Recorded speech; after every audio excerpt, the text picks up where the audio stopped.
ابھی میں چین کے دورے سے ہو کے آیا ہوں، تو اس زمین میں سب سے پہلے تو میں کابینہ کے ان تمام honourable ministers, advisers, S A P M, secretaries, درجہ بدرجہ آفیسرز، جنہوں نے ایس آئی ایف سی کے آفیسرز، جنہوں نے چین میں ہمارے جو بائیلیٹرل جو ایونٹس تھے اس میں انہوں نے بھرپور محنت کی، بڑی کوشش کی، اور اس کا نتیجہ ہے کہ ہماری جو بزنس جو کانفرنس ہوئی چائنا میں، تو میں آپ کو بلا خوف تردید بتا سکتا ہوں اس سے بہتر اور افیکٹو جو بزنس کانفرنس میں نے نہیں دیکھی، اور اس کے لیے تمام کابینہ کے میں ممبرس کو میں مبارکباد دیتا ہوں، عمومی طور پر اور خصوصی طور پر ان تمام کابینہ کے ممبرس کو، ان تمام سیکرٹریز کو جنہوں نے اس کام میں دن رات محنت کی، اور اس میں N C, S I F C بھی شامل ہیں، ان کو، ان کی ٹیم کو، ڈپٹی پرائم منسٹر جو کہ فارن منسٹر بھی ہیں ان کو، ان کی ٹیم کو، فارن سیکرٹری کو، اور ہمارے جو امبیسڈر ہیں چائنا میں خلیل ہاشمی، اور ان سب کو میں ان کا شکریہ ادا کرنا چاہتا ہوں۔ انہوں نے پوری ایفرٹ کی اس میں، منسٹر آف پلاننگ، ان کی بھی بڑی شاندار کاوش ہے۔ تو اس حوالے سے یہ ہمارا جو بزنس ایونٹ ہے یہ انتہائی کامیاب تھا، لیکن it's all about follow up. اگر فالو اپ نہیں ہوگا تو it will be equal to not, zero, جو کہ ماضی کی ہماری بدقسمتی سے تاریخ رہی ہے۔ But I will not allow this status quo, I will not allow this to happen again, and I want to, where I would like to appreciate your outstanding efforts and untiring efforts. I want to make it abundantly clear, loud and clear, that I will not allow this time around any kind of complacency, any kind of undue delays, which unfortunately has been our history in the last 7.5 decades. So I want to make it clear, and my very humble request to you that now, after this meeting, please get on the task, be proactive, and take this matter most seriously.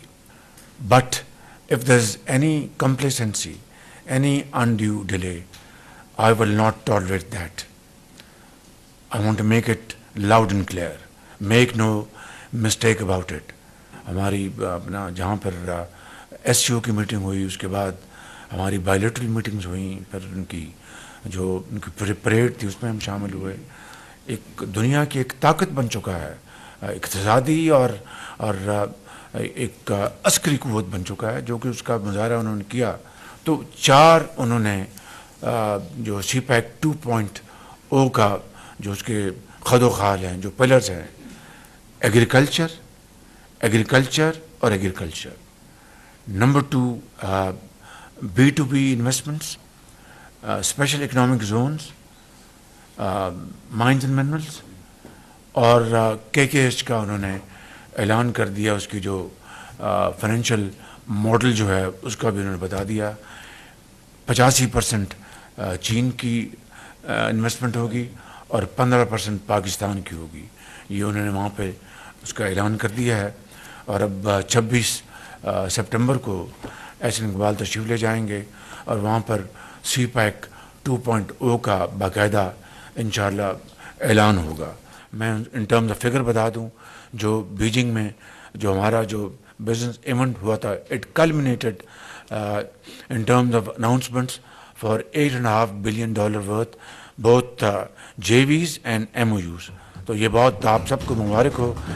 اسی طرح کل الحمدللہ ہم نے امریکہ کی کمپنیوں کے ساتھ MOUs سائن کیے ہیں، جو مائنز اینڈ منرلز کے حوالے سے وہ انویسٹمنٹس لے کے آئیں گے، اور خاص طور پر ان ایریاز میں، جیمز اینڈ سٹونز میں، جہاں پر ایک خزانے مدفن ہیں جی بی میں، چترال میں اور بلوچستان میں. تو وہ اپنی ماڈرن ٹیکنالوجی لے کے آئیں گے، انویسٹمنٹ لے کے آئیں گے. اس کے لیے بھی ہمیں امریکہ کے ساتھ اپنے تعلقات کے بڑھانے میں ہم دن رات کام کر رہے ہیں، دن رات محنت ہو رہی ہے. ہمیں امریکہ کے ساتھ بھی اچھے تعلقات ہم نے بنانے ہیں، اور چین کے ساتھ ہماری جو اسٹریٹجک پارٹنرشپ ہے اس کو بھی اس میں بڑھوتی لے کے آنی ہے، اس کو طاقتور کرنا ہے. کل جو ڈیلیگیشن آیا میں نے بتایا کہ 2015-16 میں نواز شریف کی گورنمنٹ میں ہم نے 5 پلانٹس لگائے ایل این جی کے، اس میں 4 گئے جی کو جو امریکن کمپنی اور ایک سیمنس کو گیا. اور جی کا پریزیڈنٹ آیا چیئرمین میاں نواز شریف کو اسی آفس میں، انہوں نے کہا کہ چیئرمین نے کہ prime minister Nawaz Sharif we are very grateful to you for awarding these contracts but I want to say something more. I am chairman of G. I have not come across a more transparent procurement procedure than this one around the globe. And number 2, he said that Prime Minister, you have secured the most cost-effective, contract. The prices